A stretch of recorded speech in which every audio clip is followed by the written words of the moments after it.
Inside the Kingdom Arena, Shadowmilk sucks. When Dark Enchantress was released, she kicked him out of the meta. The most meta team is Millennial Tree, Silent Salt, Dark Enchantress, White Lily, and Marshmallow Bunny. No Shadowmilk in sight, he's trash now. In fact, I'll show you why he's so easy to beat. On the right side, we got the standard team, except it's Shadowmilk instead of White Lily. He's obviously gonna drag the team down, cause White Lily deals more damage, so this should be an easy win.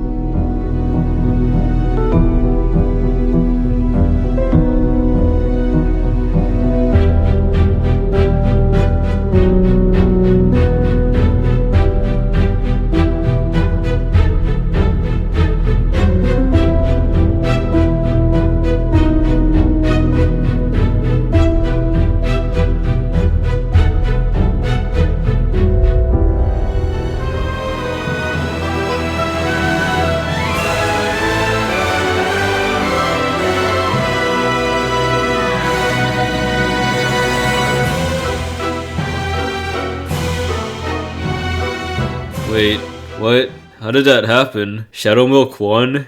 Well, there's a trick to this. Plugging Shadowmilk into any arena team will not work. In my previous video, I did that and it didn't work very well. After that, I asked my Discord to help me make Shadowmilk better. Someone named Plan C or Plan CKC or Planksy decided to help me. So Planksy doesn't usually hang out in Grandmaster 2, but when he used the Shadowmilk comp, he easily got 68th place. I got confused cause when I used Shadowmilk, he wasn't that OP, but Planksy showed me his builds, and oh boy, it made my Shadowmilk super OP. Let's go try it out. Our first opponent has a high rank, but pretty low promotions on a White Lily standard team. As the video goes on, the arena battles are gonna get harder and harder.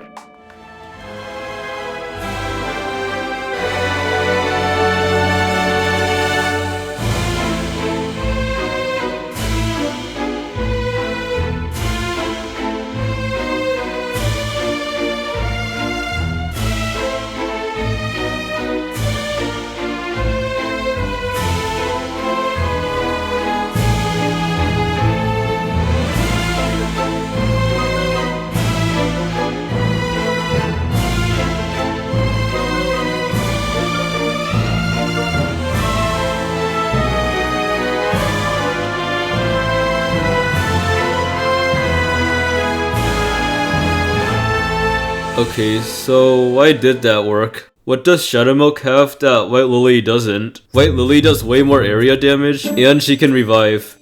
Wait a second, Shadowmilk can also revive, but more importantly, Shadowmilk is way more tanky than White Lily. He has 2 health bars, a green one, and once he loses all that HP, he has a blue health bar. While having that blue health bar, Shadowmilk heals himself a lot. As for the area damage, yeah, he sucks at that. But single target damage is just as dangerous as area damage. If one cookie dies, the rest soon follow. Anyways, let's fight a stronger opponent now. They have a 5A White Lily and a new OP Vessel Treasure. Yeah, the new treasure is super good. It's like the box treasure. I'm also gonna use a Vessel Treasure, so here we go.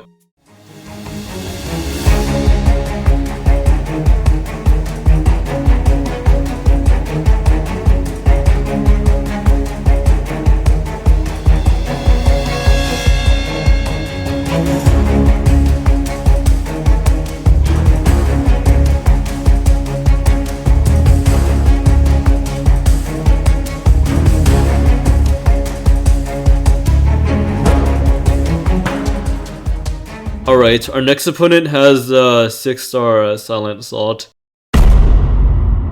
Wait a second. Uh-oh. My Silent Salt is 1-star. As for the rest of my cookies, at least Bunny's 5A, but all my other promotions suck. Typically, I would get beaten due to a promo difference, but the build I'm using has many tricks up its sleeve. I can still make this team work with low promotions.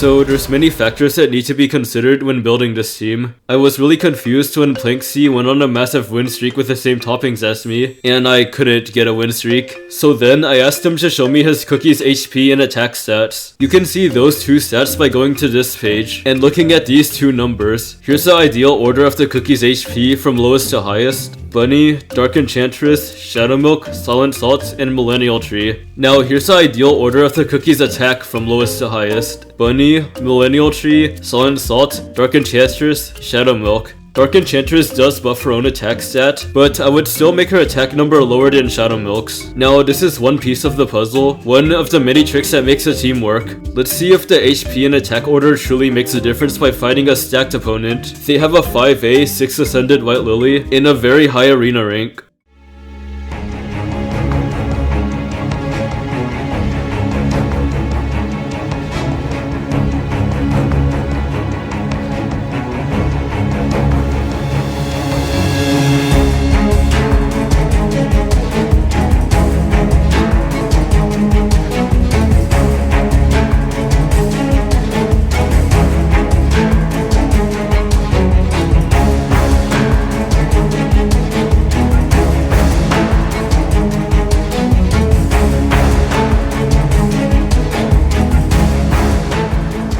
Now it's time for another trick I use to make this team work with low promos, candy toppings. These give Cookies amplify buff, and these are extremely underrated. So we all know Marshmallow Bunny needs candy toppings. Bunny wants a mix of candy and apple toppings with a cooldown biscuit. But Millennial Tree also uses them, just a candy tart and one candy topping with the rest as peanuts. He also wants an HP biscuit.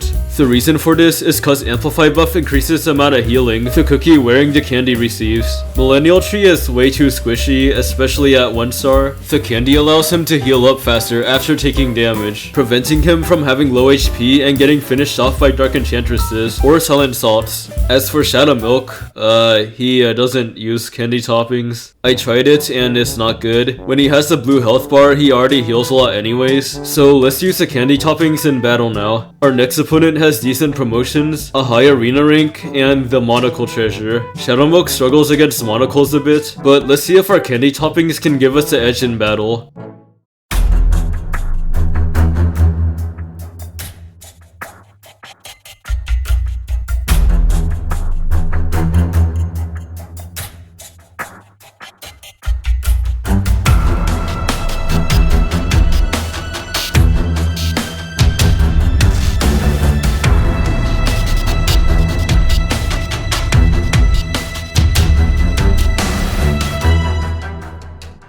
Alright, it's time to look into Shadow Milk's build, and why he's good now. Typically, people use 6 chocolates on him as a cooldown build, as shown by the in-game topping guide, but when I use 6 chocolates in battle, it absolutely sucks. He definitely wants 6 raspberries instead. This allows him to snipe a Cookie and kill them. We want Shadow Milk to do a huge burst of damage, instead of consistent tickle damage over time. He also wants a bypass biscuit for huge damage. It's time to fight an extremely stacked opponent. 6 star Silent Salt, 5A 6 Awakened White Lily, and an even higher arena rank than last time. Let's see if Shadow Milk could deal enough damage.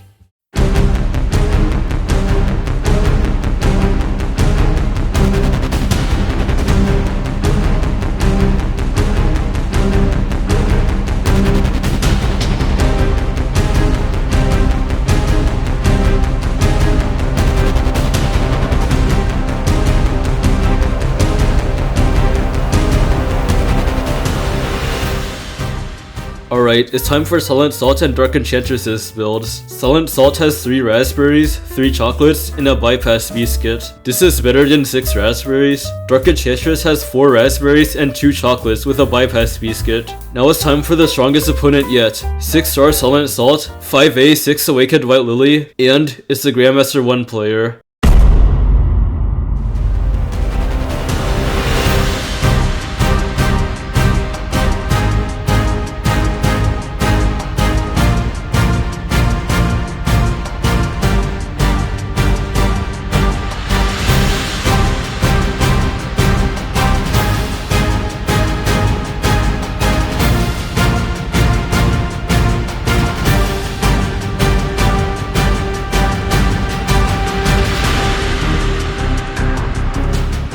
Shadow Milk has returned to the arena meta, but what if I told you this isn't the only arena team that doesn't use White Lily? Subscribe if you want to see more cursed meta stuff.